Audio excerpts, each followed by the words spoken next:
الحمدللہ رب العالمین والصلاة والسلام علی خاتم النبیین اما بعد فاعوذ باللہ من الشیطان الرجیم بسم اللہ الرحمن الرحیم۔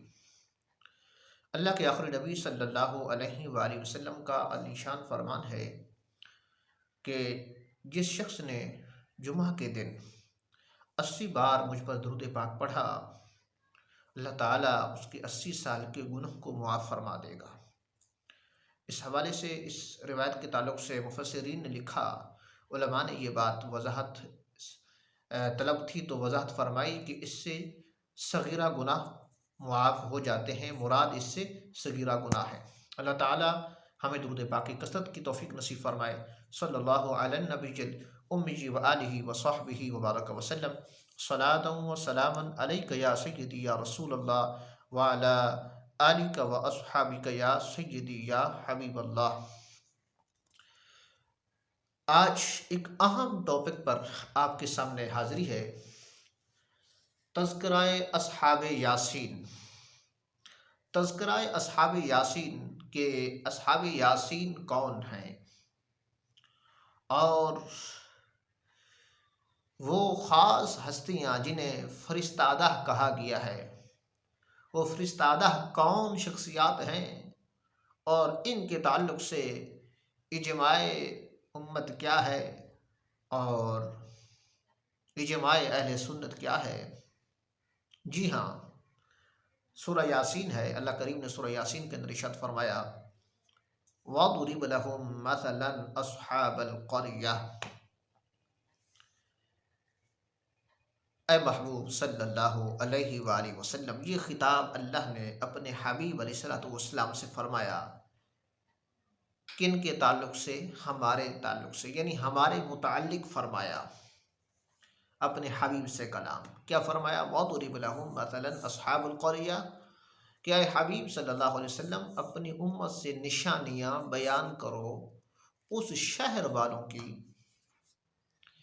جب ان کے پاس فرستادہ آئے۔ اب فرستادہ آئے یہ ایک مخفی معنی ہے، ایک مخفی تفسیری معنی ہے۔ اذ جاء المرسلون کہ جب ان کے پاس رسول تشریف لائے۔ اب قرآن مجید فرقان حمید نے فرستادہ کو رسول فرمایا، یہ اللہ کے رسول تھے، انبیاء تھے۔ کون کتنے تھے یہ؟ دراصل یہ 2 تھے۔ اب جب یہ 2 انبیاء کرام علیہ السلام، یہ بنی اسرائیل کے انبیاء کرام علیہ السلام ہیں۔ اچھا، اب یہ شخصیات جب اس شہر والوں کے پاس تشریف لے گئے، انہیں اللہ کی بندگی کرنے کی دعوت دینے کے لیے گئے، بتوں کی پوجا سے منع فرمانے کے لیے گئے، تو اس وقت ان لوگوں نے کیا ریپلائی کیا، کیا جواب دیا، وہ آپ توجہ سے سنیے گا۔ ان لوگوں نے جواب یہ دیا کہ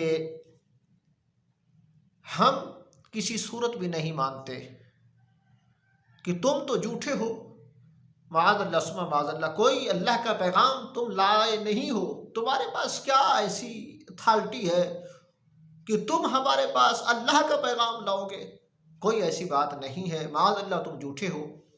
ان کے نزدیک بشر نبی ہو نہیں سکتا، ان کے نزدیک بشر کو اللہ کی طرف سے پیغام ملتا نہیں ہے۔ یہ کفار کا پرانا عقیدہ ہے، یعنی یہ کفار کا پرانا نظریہ ہے کہ اللہ تعالی کسی بشر کو اپنا خاص پیغام دے ہی نہیں سکتا، کسی بشر کو اللہ اپنا مخصوص نبی بنا ہی نہیں سکتا، یہ ہو ہی نہیں سکتا۔ وہ بشر ہماری طرح کھاتا پیتا ہماری طرح ہو، اٹھتا بیٹھتا ہماری طرف ہو، ہماری طرح ہو، اور شادی بھی کرے، اس کے بچے بھی ہوں، تمام تر زندگی کے وہی معاملات جو ہمارے ہوں، اور وہ کہے کہ میں نبی ہوں اور اللہ کا پیغام لایا ہوں، یہ ہو نہیں سکتا۔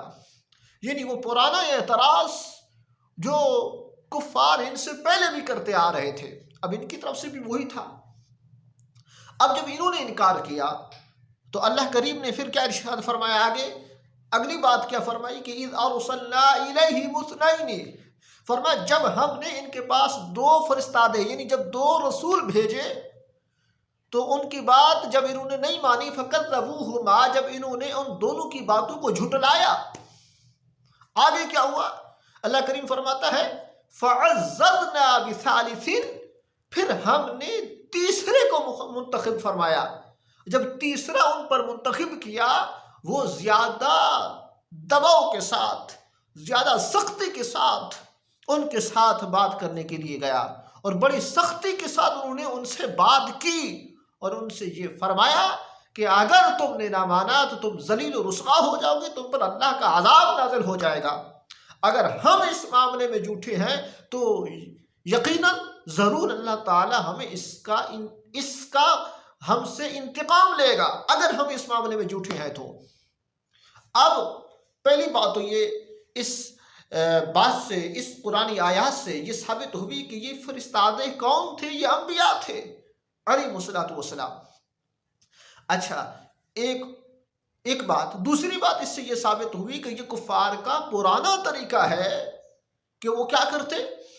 انبیاء کرام علیہ الصلوۃ والسلام کے بارے میں یہ ان کا یہ بنیادی عقیدہ تھا، بنیادی یہ نظریہ تھا کہ اللہ انبیاء ہم میں سے کیسے، جیسے مکہ کے قریش کو دیکھ لیا جائے، یہ نبی کریم علیہ الصلوۃ والسلام کو انہوں نے کیسے جھٹلایا، کس طرح جھٹلایا؟ کیا اعتراض کیا تھے ان کے؟ اعتراض یہی تھے کہ یہ لوگ یہی بولتے تھے کہ اللہ تبارک و تعالی نے معاذ اللہ محمد صلی اللہ علیہ وسلم آپ کو نبی بنا دیا، معاذ اللہ ثم معاذ اللہ آپ کل کے ہمارے بچے اور آپ نبی ہم پر، اور آپ یہ دعویٰ کرتے ہو کہ میں اللہ کی طرف سے پیغام لایا ہوں، میں رسول ہوں، مجھ پر ایمان لاؤ۔ تو یہی جو کچھ کفار مکہ کی طرف سے یہ اعتراضات تھے، یہی اعتراضات بنی اسرائیل کی قوم میں تھے، یہی اعتراض اس سے پہلے انبیاء کرام علیہ الصلوۃ والسلام پر تھے کفار کے، یہ آج کے نہیں ہیں۔ اگر آج بھی کوئی اسلامی حلیہ اپنا کر، مذہبی حلیہ اپنا کر کوئی یہ کہتا ہے معاذ اللہ ثم معاذ اللہ کہ نبی میری طرح ہے، نبی میری طرح کھاتا پیتا ہے، نبی ہماری طرح شادیاں کرتے ہیں، ہماری طرح ان کے سارے معاملات ہیں، تو نبی نور نہیں ہو سکتا، وہ تو بشر ہی تھا، وہ ہماری ہی طرح تھا۔ ان کا یہ کہنا کہ وہ ہماری ہی طرح تھے تو پتہ چلا یہ بالکل 100% وہی نظریہ اور وہی بات لے کر آئے ہیں جو آج سے کئی صدیاں پہلے انبیاء کرام علیہ الصلوۃ والسلام کے تعلق سے کفار کہتے آ رہے ہیں، اور اس بات کو قرآن نے واضح بیان کیا۔ آپ کے سامنے سورہ یاسین قرآن مجید فرقان حمید کی مشہور ترین سورہ مبارکہ ہے، جس کے تعلق سے میں نے آپ کو یہ بتایا کہ اللہ کریم نے ارشاد فرمایا کہ اِذْ أَرْسَلْنَا إِلَيْهِمُ اثْنَيْنِ فَكَذَّبُوهُمَا، کہ جب ان دونوں نے، دو فرستادہ یعنی جب دو رسولوں نے ان سے بات کی، کلمہ حق بیان کیا، تو انہوں نے جھٹلایا، فَكَذَّبُوهُمَا، ان دونوں کی بات کو انہوں نے جھٹلایا، تو اللہ کریم نے کیا ارشاد فرمایا کہ فَعَزَّزْنَا بِثَالِثٍ، اب اللہ نے تیسرا ان کی طرف بھیجا اور انہوں نے جا کے زیادہ سختی کے ساتھ ان سے کلام کیا۔